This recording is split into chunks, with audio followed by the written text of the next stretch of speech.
Hello friends, welcome to Electrical Bytes, and in this video we are going to learn about the two-port networks. Uh, what are the basic consideration we need to consider while solving the two-port network, and some of the basic expressions of a two-port network. So let us start one by one. So the first thing is that why it is called a two-port network. So the basic reason is that it has two pair of terminals. That is the reason it is called as a two-port network. Similarly, if it has multiple terminal pairs, then it is called as a multiple port network. Since here there are two terminal pairs, two pair of terminals, hence it is called as a two-port network. Next, what are the basic assumptions that we need to consider while solving a two-port network? So the first consideration, the first assumption is that this network should only consist of linear elements such as the resistor, inductor and capacitor. So it should not consist of non-linear elements. That is the first assumption. The second assumption is that the network, whatever it is consisting, it should have the dependent source, not the independent source. So it is this network, this box should only consist of the dependent sources. So that is second assumption. And third assumption is that if this network has the energy storing elements like the inductor and capacitor, so then then those elements, the initial condition of those elements should be considered as 0. So these are the basic three assumptions that we need to consider while solving the two-port network. First is that this box should consist of only linear elements. Second is that it should only consist of dependent sources, and third is that if this box contains any energy storing element or such as inductor and capacitor, then the initial condition of those elements should be considered as 0. So these are the basic assumptions that we need to consider.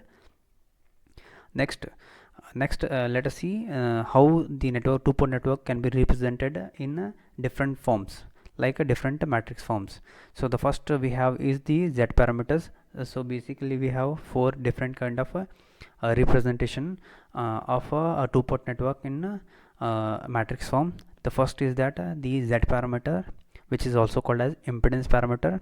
Next we have the Y parameters, which is called admittance parameter. Next is H parameter, which we call it as hybrid parameter, and finally we have the ABCD parameters. So in this let us start the first parameter, that is Z parameter. So how we are going to represent the Z parameters? So as you all know, as we are dealing with the two-port network, so basically we then we have two linear equations. So as it is a two-port network, we have two linear equations, as you can see, equation 1 and 2. So here we need to remember the basic points, that the LH side, the left hand side, V1 and V2 are called as the dependent variables, whereas I1 and I2 are called as independent variables. So these are very important while solving the problems.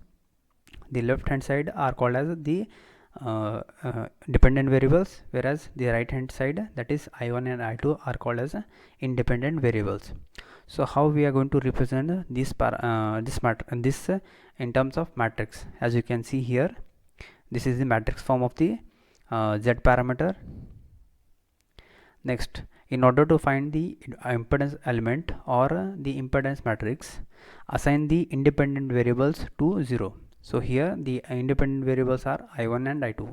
So these variables we need to consider as 0 in order to find the parameters of Z. So let us find out each and every element of this matrix. So starting with the starting with the first, that is, let me minimize this. So the first assumption is that put I2 is equal to 0. So as you can see here in this equation, so put I2 is equal to 0 in equation 1 and 2. So putting I2 is equal to in the equation 1 and 2, we will get V1 is equal to Z11 into I1.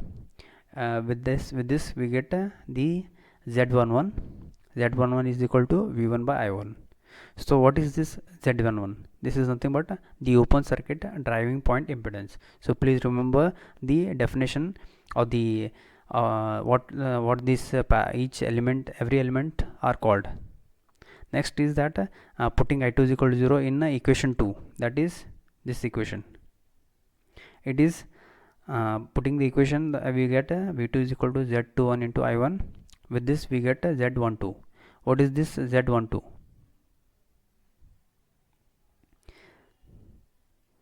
Z21 is nothing but the open circuit forward transfer impedance.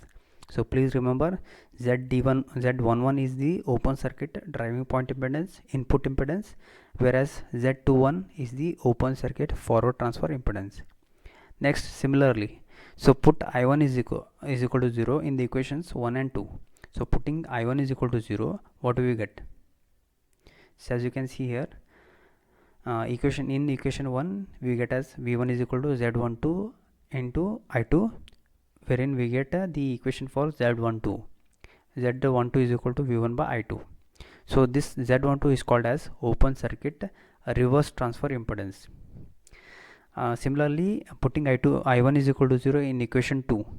In equation 2, if you consider I2 is equal to 0, we'll get V2 is equal to Z21 into Z22 into I2. Similarly, you can see here Z22 is equal to V2 by I2.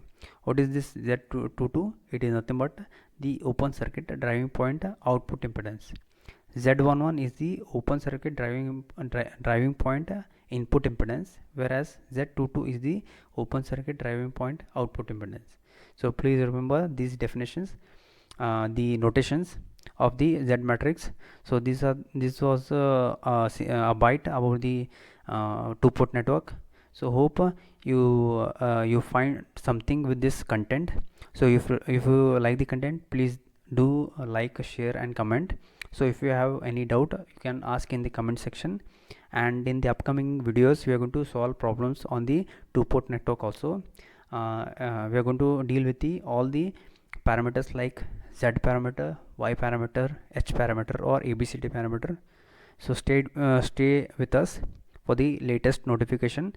And one more thing, so please do subscribe our channel, that is Electrical Bytes, so that you can get the latest notification about the videos, and also you can join the telegram channel, wherein the link is given in the description box. You can join there. So this was about the today's video. So thank you.